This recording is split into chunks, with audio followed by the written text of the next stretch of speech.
Olá, bem-vindos a mais um vídeo. Desta vez vamos falar sobre Ricardo Reis. E Ricardo Reis é um dos heterónimos de Fernando Pessoa, um dos principais heterónimos, e é chamado o poeta clássico. Clássico porquê? Porque ele teve uma educação jesuíta quando, portanto, estava a ser educado na sua adolescência, na sua infância, e teve acesso a bibliotecas inteiras de livros clássicos, livros de antiguidade grega e romana.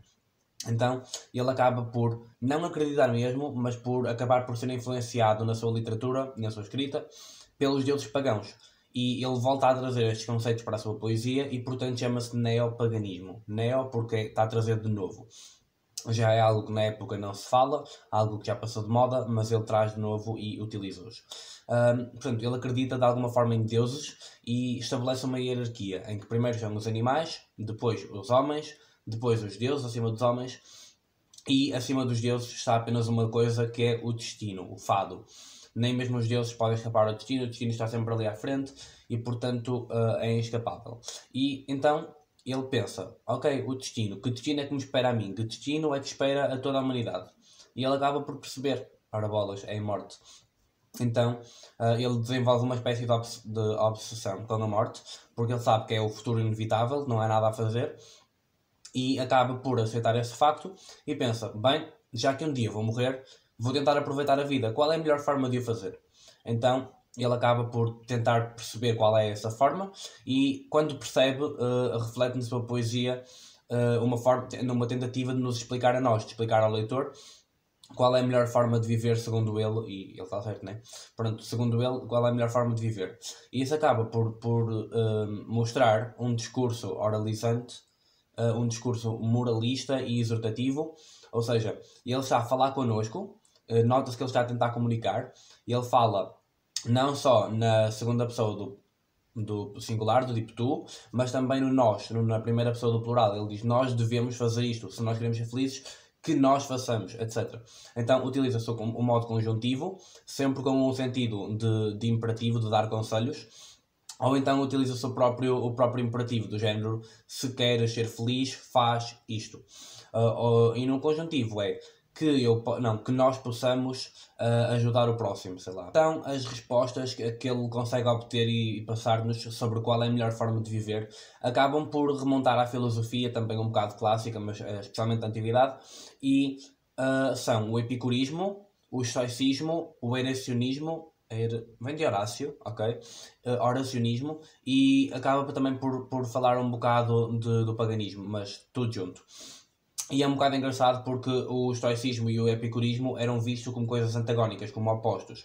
E ele consegue conciliar ambos. O epicurismo é basicamente relativizar tudo. É chamada relatividade porque ele procura um prazer que não seja muito forte, um prazer apenas relativo. Ele sabe que a felicidade absoluta é difícil de alcançar ou impossível de alcançar e, portanto, quer apenas algo relativo, algum prazer.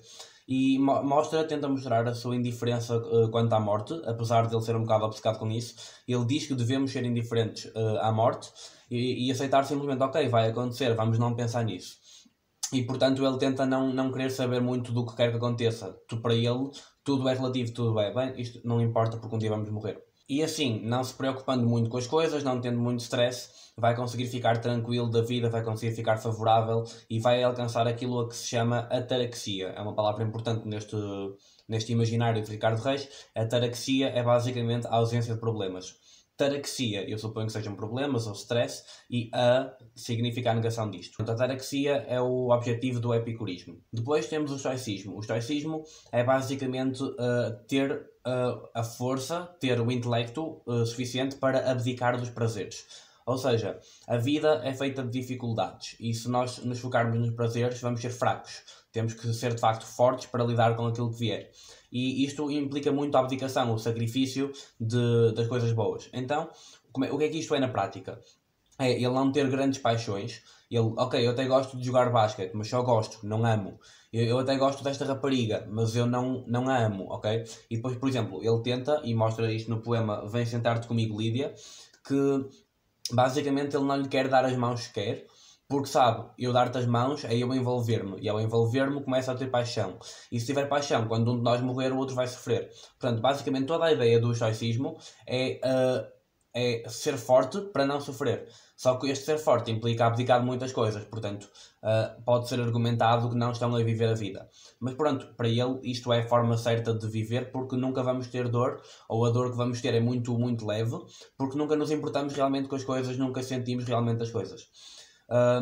E isto misturado com o neopaganismo, com a força do destino, é excelente, porque a morte vai chegar. E se nós aceitarmos isso e tivermos o cuidado de nos prepararmos, ou seja, de não investirmos muito, nunca vamos ter uma perda desse investimento. Pronto, então, segundo ele, o estoicismo é uma atitude de abdicação que leva à ausência de sofrimento e que leva a que o sofrimento seja mais fraco. E temos também, então, a presença do oracionismo, porque ele tem de vez em quando nos seus poemas atitudes de aproveitar o momento, para ele existem todos os tempos, ao contrário dos outros poetas que já estudamos, dos outros heterónimos, neste caso, que já estudamos, mas para ele o que importa muitas vezes é o presente. Ele de vez em quando para e começa, olha, esta flor cheira bem, olha esta sensação.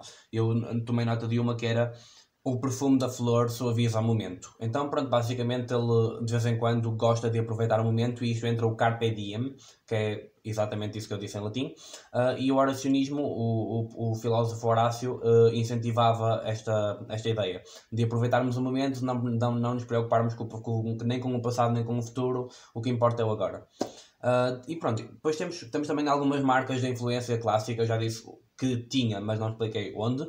Então, por exemplo, no fim deste poema do Vem Sentar-te Comigo, Lídia, temos e se antes do que eu levares o óbolo ao barqueiro sombrio, eu nada terei que sofrer a lembrar-me de ti.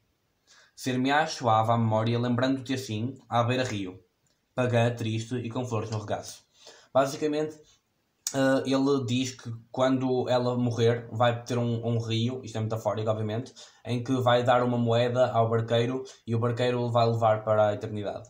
E isto aqui é uma influência muito clássica. Quando chegamos à morte, temos um rio e, por exemplo, podem lembrar-se do Alto da Barca do Inferno. As ideias daí também foram buscadas à Antiguidade Clássica. Existe um rio e depois nós vamos para onde devemos ir.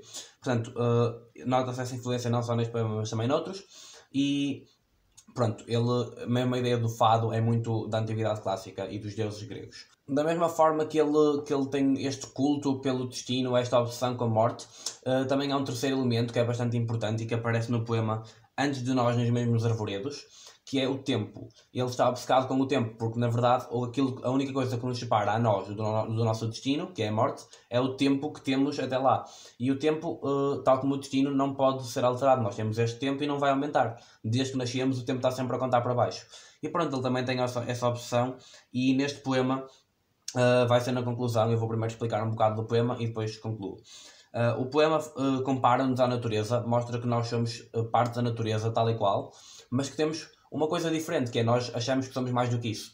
As árvores não acham que são mais do que a natureza, as pedras também não, o rio também não. No entanto, nós somos homens, somos um pequeno ser que anda aqui no mundo de todo o universo, ok? E nós achamos que somos alguém. Então pronto, ele diz que essa é a única diferença entre nós e a natureza e que nós não devíamos tentar ser diferentes, devíamos aceitar que somos apenas aquilo que somos e aceitar o nosso destino e abdicar de pensar mais alto.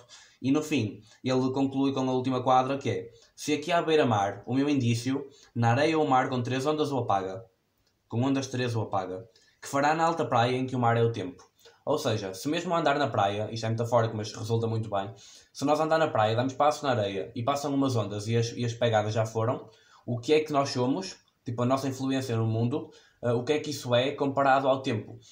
Ou seja, um dia a civilização humana vai acabar, um dia tipo, tudo o que fizemos vai ser esquecido. O que é que nós somos realmente no mundo no universo em que tipo, o tempo existe, ok? Então nós somos praticamente insignificantes e não devemos tentar ser mais do que isso. Isso é uma ideia muito da reflexão existencial que Ricardo Reis tem e ele tenta ensinar a mortalidade, ele tenta mostrar que a mortalidade é algo óbvio, é algo que vai acontecer de certeza e que devemos aceitá-lo e que devemos resumir-nos àquilo que somos.